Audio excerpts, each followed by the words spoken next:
Hello everybody, hope you guys are doing well today. Today we are gonna talk something a bit serious, professional, maybe.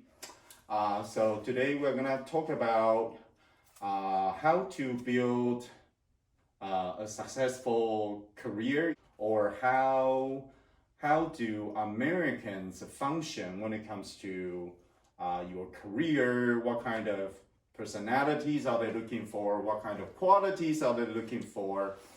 So there's no any other better person to join me today to discuss this topic. This is my friend Brian Blake. Good evening. And Brian, would you like to just quickly introduce yourself? Sure. Hi there, good afternoon. As Leroy said, my name is Brian Blake. You'll probably notice that my accent is a little different to most Americans because I actually grew up in England, and I do tend to speak some Americanisms and some Britishisms as well. So hope my accent doesn't completely throw you guys off. But again, my name's Brian. I grew up in England and I went to school, university in hotel management in just outside of London, the University of Surrey, for 4 years, and did my bachelor's degree. Worked in a couple of different hotels in Europe before being sent over to the United States. In 1988, I started my career here in New York City, working in a hotel in Midtown Manhattan, moving to California, and where I spent the rest of my 29 years in the United States. Very impressive. So any interesting stories you can share with us when you were running the hotels? Oh my goodness, so many. Running a hotel is very unique because it's a business where people stay with you 24 hours. They have breakfast with you, dinner with you, and they go to bed in your business. So it's a very, very intimate kind of business. So many funny stories and some sad stories. Let me think. I think one of the saddest ones was waking up to a dead body. Yes, people die in hotels. They do. I had... As in suicide? Suicide and heart attack. I had both. In Manhattan, I had a heart attack. And the hardest thing was the gentleman was supposed to check out. In a hotel, if the room is still occupied, the maid goes in, they see clothes on the bed. They'll sometimes just leave the room and yeah, the guy's still there. Well, his wife was calling because he didn't come home. And we had to send up the poor bellboy to go up and, oh, Mr. Blake, I found a dead body. And then of course all the staff freak out. They don't want to go in that room. Forever that room is known as the dead man's room. So you have to really do a good job for the emotional status of your staff. So we went in after obviously the body was removed and completely renovated the room. We changed the drapes, we changed the carpets, we changed all the furniture. More psychological, just to know that we completely changed the room. And also had a suicide. Yeah, somebody actually slit their wrists in the bathtub, cut their wrists, and blood poured out. So you can imagine the poor housekeeper walking in to find that. So how did you eventually ended up working with Chinese or Taiwanese students? Interesting story. So, one thing that I'll say is a truth all over the world. When you get a little bit older and you look for a job, you won't find that job on the internet or in a newspaper or in a chat room. Most of the time it will be someone will call you and say, hey, a friend of mine is looking for this person and I thought about you because you've worked with them before. So never burn a bridge. You never know when you're going to need a good relationship. That's a good expression to learn, by the way. I will make subtitles. Yeah, never burn a bridge, because people who you've worked with in the past, I've mentioned, my boss once called me and said, hey, I need a translator. Who am I going to call? Of course, Leroy Chen. The best one in town. Yes. And the most expensive, but that's okay. You pay for what you get. Another good expression. I'm reasonable. Another good expression. You pay for what you get. So I got a call from a guy I used to work with, and he said, I've started a new job. I'm no longer working in the hotel business, but I'm running a hotel school. And I need someone like you because we need to tell the students what it's really like to work in this industry. They need to know that it's an industry that takes a lot of hours. It's not just 9 to 5, Monday to Friday. Weddings take place on the weekends. You've got to be there. Events are usually at night. You've got to be there. So you want a realistic approach to the industry and for me to start working with local American students. And I went to San Diego State University in Southern California, San Diego, California, and took up the position of basically the internship director. In this position, my job was to work with students, help them find jobs and internships. So from what I understand, Brian would bring students in to America and then study at San Diego State for 1 semester or 2 semesters, and then they will move on to get an internship somewhere at Disney or some hotels or some ski resorts, those places. So tell us, so there were at least a few hundred students you dealt with? So let me back up just a little bit. So I started off just working with our local students, and eventually I was contacted by the Disney company. So I put together a program. It took a lot of putting together because a lot of legal issues, visa issues, but we got it done eventually. Another good tip, be persistent. Lots and lots of times people will say, no, you can't do this. Be persistent. And if you're professional and work hard and you know what you're doing is right, it will come true in the end, but it does take hard work and persistency. So anyway, we got this program put together. Fast forward 12 years, I've had over 1,000 students from 1,000 from mainland China, Taiwan, who've come to study and then gone on to work in companies such as Walt Disney World in Florida, Disneyland in California, Marriott, Hyatt, Sheraton, Four Seasons, some of the great hotel companies of the world. They got some really interesting jobs. Imagine doing your internship at Disney. Yeah. That would be quite a fun job. What's your overall impression of Chinese or Taiwanese students? So, yeah, I've got to know a lot of Taiwanese and Chinese students over the years. The first thing is you generally culturally are much less outgoing, much shyer than your typical European or American counterpart. An American student, when they meet a professional from business or a teacher, will get, hey, how are you doing? How's it going? Whereas an Asian student will go, hi. They will avoid eye contact. In Western culture, we look people in the eye, yes. And that's a sign of respect. Correct. And that's quite opposite in Asian culture because you normally don't want to look someone in the eye. When you don't have self-confidence, that's also, you just won't want to. Yes. Want to have the eye So contact. that's one of the biggest differences. And so my advice to students at first is you've really got to practice.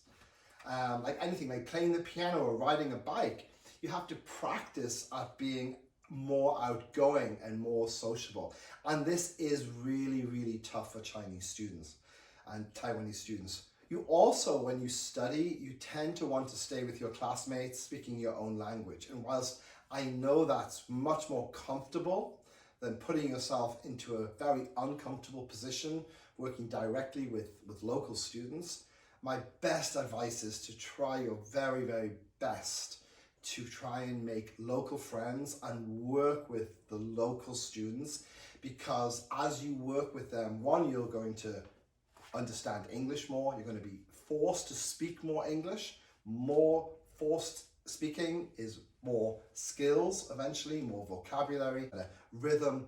So the more you can interact with the local students, try and find a boyfriend or a girlfriend who's local. My best advice. Okay. So Brian has interviewed probably at least 1,000 students in the past. Then when you were interviewing candidates, what were you looking for? What kind of questions? I'll answer that. Let me answer one question first. So I did the interviews. We have, obviously you've all heard of IELTS and TOEFL, TOEIC. Great. They test comprehension, understanding, verbal skills, oral skills. But it doesn't give me a really good look and see how you communicate. That test does not prepare you well for social interaction, which is why I do the job interview, because I want to look at you on a camera. We're using Line or WeChat, or now we have Zoom, and have a face-to-face meeting so I can see your face, look at your facial expressions. Do you smile when you speak? Do you use your body language? Americans and Western culture, we use our body language a lot. That's what we look for. So that's why I do the job interview or the school interview in person rather than rely on the tests. Okay. So has it ever happened before that maybe a student's language wasn't so great, but you could kind of sense the personality in that student? So you would say, okay, I can work with him. And then, so in a way, what I was trying to say was, you knew the language was not perfect, but you knew once that student came over here, he will be able to improve, but then you just look for that energy in that student. Because better off, because it's not just passing that test. I've had students with really great IELTS and TOEFL scores, but couldn't communicate, and vice versa. On the opposite side, I've had people who had poor IELTS and TOEFL scores who were able to communicate very well. The points Leroy just made. Because they smile, and you smile when you speak. You can get away with a lot of mistakes. Another secret, not a secret, something you should know is we make mistakes all the time. I'm sure I have made a few grammatical errors in speaking to you today because we just speak naturally and we don't really worry about the grammatical errors. I correct Brian's grammar, by the way. You do, quite Sometimes. often. I correct his a few times too, but most of the correct time, each other. Yeah, we correct each other. But the reality is, you don't need to worry about that. Just keep speaking. And this is another thing that I think Asian students worry about. You want to be perfect. Correct. You've been taught you have to have the A in class. You've got to be perfect. The reality is, it's absolutely okay to make a few grammatical errors as long as people can understand you. And as long as you can communicate. That's as long as you can communicate. Yes. So in the interviews, I am looking for those communication skills. So you you obviously did well with your own career. So any general suggestions for people just starting, or they just find their own work really boring? What find your passion. That to me is the number one thing. This is the word cliche. Leroy, you can explain the word cliche. But they say if you enjoy what you do, you'll never work a day in your life. If you enjoy what you do, it's not like going to work. I can't imagine what it must be like to wake up and dread, that's a good word, to really, the thought of going to work makes you really sad. I think that's the majority of people, though, unfortunately. But I've never really dreaded going to work. I've always kind of looked forward to going into the office to meet students or going into my hotel to... we would dread going to some parties, but... Yeah. But, you have good days and bad days in every job, but you generally need to look forward. So the job you're doing, the kind of tasks you're doing on a daily basis need to be things that you enjoy. But if you hate the idea of sitting alone in a cubicle and you crave human interaction, then find a job where you are forced into human interaction all the time. So try and find out the personality of yourself. What really excites you? Do you like working with numbers, for example? If you love numbers, you like doing spreadsheets and charts, then find a job with numbers. If you want to deal with people and be out and about, maybe a job in hospitality or tourism or the airlines would also be a great career choice. So try and find something you're passionate about. That's the first thing. Second thing is hard work. Go into work and work hard. It's very obvious the people who work hard and the people who don't work hard. And if you want to get promoted and make more money, you've got to be good at what you do. It's much easier to be good at something if you like it and enjoy it, and then work hard. If you enjoy what you're doing and you work hard at it, people will recognize you and you will get promoted. And I think that's true of any industry. Whether you're teaching, you're in business, you're in hospitality, you're in accounting, you're in retail, you're in manufacturing. Having a good attitude and hard work. So do what you like to do, work hard at it, have a great attitude, and then I think you'll be fairly successful. Wow. That's a lot of wonderful tips that you guys are giving today. And Brian has been to Taiwan multiple times. Yes. What's your favorite things about Taiwan? Oh, well, the people are great. So friendly, and I love Xiaolongbao. Din Tai Fung. I love the food. I like the massage.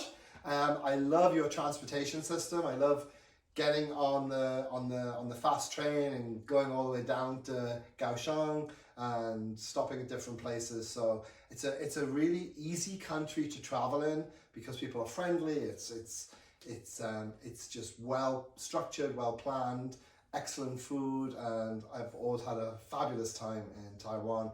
I can't wait to get back once I'm allowed to fly again. All right. Okay. I think we already covered a lot today. I'm just gonna end the interview here. So let's give Brian a big round of applause. Yeah. Thank you. 谢谢. All right. So Bye-bye. guys, I will see you guys. Hi guys, I hope you enjoyed the interview with Brian. A few takeaways from today's interview. Number one, English is for communication. It's okay to make mistakes. I make mistakes all the time. It's okay. The most important thing is you are able to communicate with it. Number two, find something that you love, that you are passionate about. And number three, be ready to work very, very hard. And number four, you need to have a good and positive attitude about what you do. Then you should be able to be successful. I hope you find that success in your career. 好，那希望今天的访谈大家有一点收获咯。好请你帮我把影片按个赞，然后呢，欢迎你分享我的影片，然后也请你订阅我的频道咯，这样子以后如果有其他更有趣的内容出来，你就不会错过咯。那我们就下次见吧。I will see you next time. Goodbye.